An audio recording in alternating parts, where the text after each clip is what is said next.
नमस्कार सभी EPS 95 pension धारकों का आज के इस वीडियो में स्वागत है। आज के इस वीडियो में ईपीएस 95 पेंशन धारकों की जो न्यूनतम पेंशन बढ़ोतरी की मांग है रुपए 7,500 रुपये किए जाना और जो अन्य 4 सूत्रीय मांगे हैं तो उनकी मंजूरी के संदर्भ में एक अच्छी खबर निकल कर आई है। तो उसी अच्छी खबर के बारे में हम इस वीडियो में जानकारी लेने वाले हैं। जैसा कि आप सभी जानते हैं कि ईपीएस 95 राष्ट्रीय संघर्ष समिति का एक प्रतिनिधि मंडल माननीय प्रधानमंत्री जी के साथ पिछले साल माननीय हेमा मालिनी जी की अगुवाई में माननीय प्रधानमंत्री जी के साथ जो है वो मुलाकात कर चुका है। इस मुलाकात के दौरान ईपीएस 95 पेंशन धारकों की मांगों को जल्द से जल्द मंजूर करवाने का आश्वासन माननीय प्रधानमंत्री जी की ओर लगा हुआ है, पर अभी तक ईपीएस 95 पेंशन धारकों की जो मांगे हैं तो वो पूरी नहीं हुई है। इसी के चलते ईपीएस 95 राष्ट्रीय संघर्ष समिति का एक प्रतिनिधि मंडल 27 मार्च 2021 को माननीय सांसद श्रीमती हेमा मालिनी जी एक बार फिर से मिला है। उन्होंने ईपीएस 1995 पेंशन धारकों की जो मांगे हैं तो उन मांगों के संदर्भ में ईपीएस 95 पेंशन धारकों को एक अच्छी खबर दी है। तो उसी के बारे में हम आपको इस वीडियो में जानकारी देने वाले हैं। तो आप इस वीडियो के साथ अंत तक बने रहिए, वीडियो को बिल्कुल भी स्किप ना कीजिए ताकि ये जो अपडेट है तो इसके बारे में आपको पूरी जानकारी मिल सके। और ईपीएस 95 पेंशन धारकों से संबंधित आगे आने वाले अपडेट को जानने के लिए अगर आपने चैनल को अभी तक सब्सक्राइब नहीं किया है तो वीडियो के नीचे एक रेड कलर का बटन है जिसे प्रेस करके आप चैनल को सब्सक्राइब करके रख लीजिए और उसके बाद एक बेल का बटन भी आएगा, उस बटन को प्रेस कर दीजिएगा ताकि जो आने वाले वीडियोस है, आने वाले अपडेट्स है तो उनका नोटिफिकेशन आपको मिलता रहे। तो जो ईपीएस 1995 पेंशन धारक लंबे समय से न्यूनतम पेंशन बढ़ोतरी 7,500 समेत जो अन्य 4 सूत्रीय है मांगे हैं तो उन मांगों की मंजूरी हेतु बार बार सरकार से अपना ज्ञापन, आंदोलन और माननीय सांसद महोदय से मुलाकात कर रहे हैं। इसी क्रम में माननीय सांसद हेमा मालिनी जी के साथ ईपीएस 95 राष्ट्रीय संघर्ष समिति के प्रतिनिधि मंडल की मुलाकात पिछले साल हुई थी और माननीय सांसद हेमा मालिनी जी द्वारा जो प्रयास किए गए तो वो काफी सराहनीय थे, क्योंकि माननीय हेमा मालिनी जी की अगुवाई में 4 मार्च 2020 को माननीय प्रधानमंत्री जी के साथ ईपीएस 95 राष्ट्रीय संघर्ष समिति का प्रतिनिधि मंडल मिला था और इस मुलाकात में ईपीएस 1995 पेंशन धारकों की जो मांगे हैं तो उसे मंजूर करवाने हेतु माननीय प्रधानमंत्री जी द्वारा सभी ईपीएस 95 पेंशन धारकों को आश्वस्त किया गया था। उसके बाद ईपीएस 1995 पेंशन धारकों का यह जो मामला है वो माननीय डॉक्टर जितेंद्र सिंह जी के साथ जो है वो उन्होंने साझा किया और तुरंत कार्रवाई के भी आदेश दिए थे। तो जी ईपीएस 1995 पेंशन धारकों की मांगों के संदर्भ में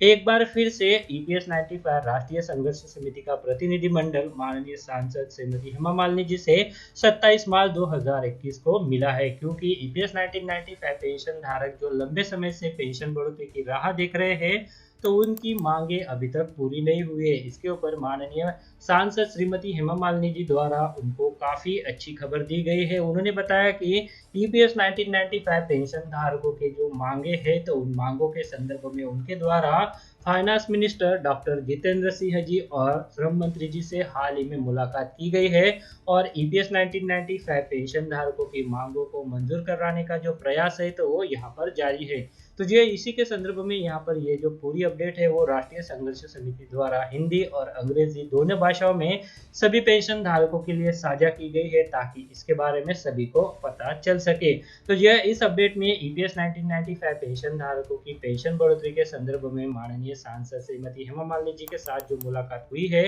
तो उसके संदर्भ में एनएससी द्वारा जो जानकारी दी गई है तो वो है नैक के राष्ट्रीय उपाध्यक्ष श्री आसाराम शर्मा जी की फिर से माननीय सांसद श्रीमती हेमा मालिनी जी से मुलाकात हुई। माननीय सांसद श्रीमती हेमा मालिनी जी ने फिर से ईपीएस 95 पेंशन धारकों को विश्वास दिलाया है। नैक चीफ माननीय कमांडर अशोक राउत जी के निर्देशन में राष्ट्रीय उपाध्यक्ष श्री आसाराम शर्मा जी ने 2 सदस्यीय टीम के साथ दिनांक 27 मार्च 2021 को माननीय सांसद श्रीमती हेमा मालिनी जी से फिर से मुलाकात की। इस संदर्भ में माननीय हेमा मालिनी जी ने बताया कि पेंशनर्स की मांगों के संदर्भ में मैंने माननीय वित्त मंत्री निर्मला सीतारमण जी, माननीय जितेंद्र सिंह जी, राज्य मंत्री प्रधानमंत्री कार्यालय और माननीय श्रम मंत्री जी से भी मुलाकात की है और पेंशन वृद्धि के संदर्भ में हमारा पूरा प्रयास जारी है। न्यावत हो कि ईपीएस 95 राष्ट्रीय संगठन द्वारा सभी आंदोलन वापस ले लिए गए हैं, लेकिन नैक के मुख्यालय बुल्ढाना महाराष्ट्र में जिलाधिकारी कार्यालय के सामने क्रमिक अनशन अखंडित जारी है।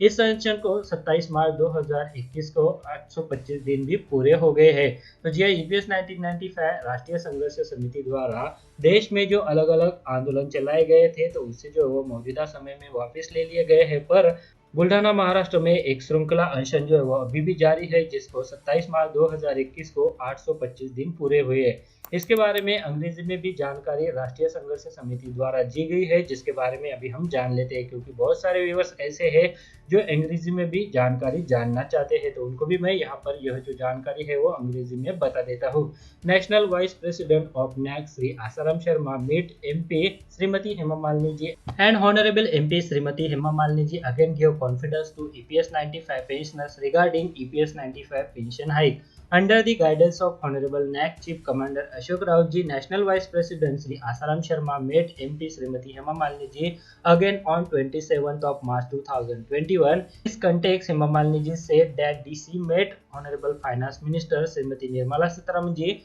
Honorable Ministry of State Dr. Jitendra Singh ji and Honorable Ministry of Labour and Employment, and all my efforts are going on regarding enhancement of pension in EPS 1995. It should also be known that all the education were withdrawn by the NAC organization, but the chain Amgar education continued in front of District Magistrate office at Buldana, Maharashtra, the headquarters of NAC, and on 27th of March 2021, the 825th day of the education. तो जी EPS 1995 pension धारकों के संदर्भ में ये जो मांगे हैं, तो उन मांगों के लिए यहाँ पर ईपीएस 95 राष्ट्रीय संघर्ष समिति द्वारा लगातार प्रयास किए जा रहे हैं, और इसी क्रम में ईपीएस 95 राष्ट्रीय संघर्ष समिति द्वारा माननीय सांसद श्रीमती हेमा मालिनी जी से 27 मार्च 2021 को एक बार फिर से मुलाकात कर उन्हें जो है वो ईपीएस 95 पेंशन धारकों की जो मांगे हैं तो उन मांगों के संदर्भ में अवगत कराया गया, और इस पर माननीय सांसद श्रीमती हेमा मालिनी जी द्वारा एक अच्छी खबर दी गई कि उनके द्वारा इन मांगों के संदर्भ में पहले से ही अपने प्रयास जो है वो जारी है, और इसी क्रम में उनके द्वारा माननीय फाइनेंस मिनिस्टर माननीय जितेंद्र सिंह, राज्य मंत्री प्रधानमंत्री कार्यालय और पेंशन वृद्धि के लिए मिनिस्ट्री ऑफ लेबर और एम्प्लॉयमेंट से मुलाकात की गई है। तो जी ईपीएस 1995 पेंशन धारकों की पेंशन बढ़ोतरी के संदर्भ में यह जो अपडेट था, तो उसी अपडेट के बारे में अभी हमने आपको जानकारी दी। वीडियो में दी गई जानकारी अच्छी लगी तो वीडियो को लाइक जरूर कीजिएगा,